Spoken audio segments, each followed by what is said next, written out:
Hi everyone, today we're going to walk through Visla's meeting recording features and how it's going to help your team collaborate more effectively. Let's get started. Visla allows you to record meetings from Zoom, Google Meets, Microsoft Teams, and WebEx. To record your meeting, you will start a screen recording from Visla's desktop app and select your video conferencing window.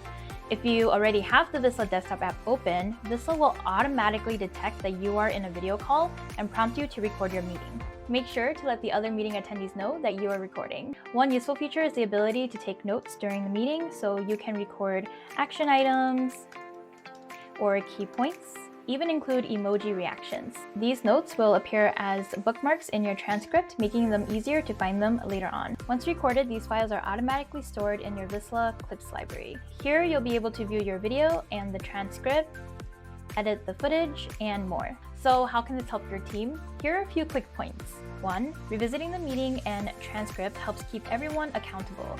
Easily copy the link to share with your whole team. 2. Use the bookmarks to quickly find key discussions or decisions. If needed, extract these sections of your video recording as shorter clips to share with stakeholders later. 3. Use the transcript to help team members who missed the meeting catch up. You can download it and share just the transcript or the whole recording. And that's it for today's tutorial. We hope that you find Visla's meeting recording features helpful for your team collaboration. Thanks for watching!